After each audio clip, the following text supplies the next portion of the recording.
بسم اللہ الرحمن الرحیم۔ السلام علیکم۔ نبی کریم صلی اللہ علیہ وآلہ وسلم کے زمانے کی بات ہے کہ مکہ میں ایک بیوہ عورت رہتی تھی۔ وہ مسلمان نہیں تھی بلکہ مشرک تھی اور اس عورت کا 8 سال کا بیٹا تھا۔ وہ دونوں بہت غریب تھے، مشکل سے گزر بسر ہوا کرتا تھا۔ ایک روز ماں گھر آئی تو بچے نے ماں کے قریب آ کر سوال کیا کہ ماں، میں نے دیکھا ہے کہ آپ دوسرے بچوں کی ماؤں کی طرح نہیں ہو۔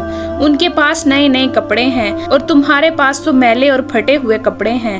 ماں نے بیٹے کی طرف نظر پھیر کر دیکھا، پیار سے اسے اپنے پاس بٹھایا اور کہنے لگی، تو میرا بیٹا اب اتنا بڑا ہو گیا ہے کہ اسے اپنے ماں کے حالات سمجھ آنے لگے ہیں۔ پھر اپنے بیٹے کو سینے سے لگایا اور روتے ہوئے کہنے لگی، بیٹا تمہارا باپ مر چکا ہے اور تیری ماں اب بیوہ ہے اور تو یتیم ہے، اس لیے میرے پاس پہننے کو اچھے کپڑے نہیں ہیں۔ تیری ماں سارا دن لوگوں کے گھروں میں کام کرتی ہے اور جو کچھ بھی آج تک کمایا وہ تم پر لگا دیا ہے۔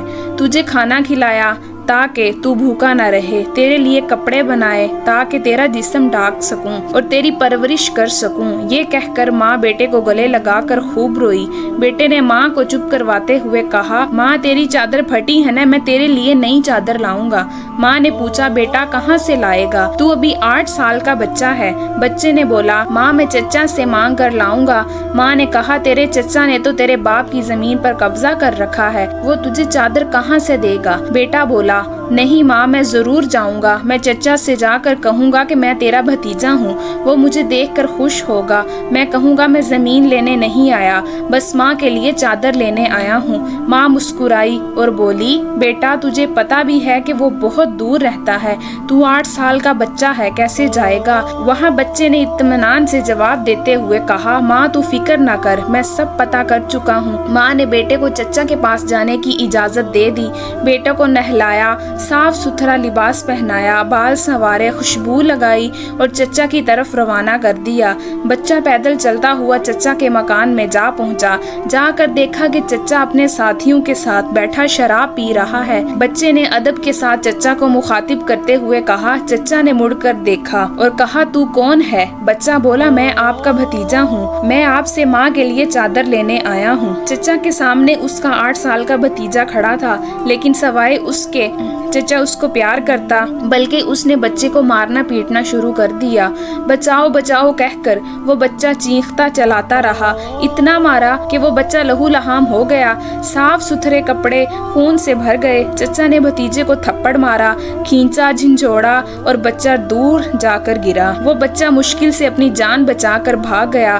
ادھر ماں کا دل بے چین ہو گیا، وہ اپنے بیٹے کی خاطر گھر سے نکل پڑی۔ یہ صرف ماں اور بیٹے کا پیار تھا، ابھی بیٹا ماں تک نہیں پہنچا تھا کہ ماں اس کے لیے بے چین تھی۔ بچہ روتے ہوئے گھر جا رہا تھا کہ راستے میں ایک آدمی نے روکا اور پوچھا کہ یہ حال کیسے ہوا؟ بچے نے سارا ماجرا بتایا کہ میں چچا کے پاس ماں کے لیے چادر مانگنے گیا تھا اور چچا نے مجھے مارا۔ اس راگیر نے کہا، سنو، خانہ کعبہ میں جاؤ، وہاں تمہیں محمد صلی اللہ علیہ وسلم ملیں گے، ان سے اپنی ماں کے لیے چادر مانگنا، وہ ضرور دیں گے۔ بچے نے آنسو پونچھے اور گھر کی طرف چل دیا۔ بچہ ماں کے پاس گیا تو بیٹے کو اس حالت میں دیکھ کر اس کی ماں بے حد روئی اور اسے گھر لے آئی اور گھر لے جا کر اسے نہلایا، خون صاف کیا اور زخموں پر مرہم لگایا اور کہا، میں نے تجھے منع کیا تھا نا کہ چچا تجھے کچھ نہیں دے گا۔ بیٹے نے کہا، ماں اب میں کسی اور کے پاس جاؤں گا، اگر مجھے اجازت دو وہ مجھے ضرور چادر دیں گے۔ ماں نے کہا، بیٹا کون؟ بیٹا بولا، محمد صلی اللہ علیہ وسلم۔ ماں نے بیٹے کو دھکے سے پیچھے کیا اور بولی، اب اس گھر میں محمد کا نام نہیں لیا جائے گا، تمہیں پتا ہے کہ وہ جادوگر ہیں، وہ شاعر ہیں، مجنوں ہے، تو اس کے پاس ہرگز نہیں جائے گا۔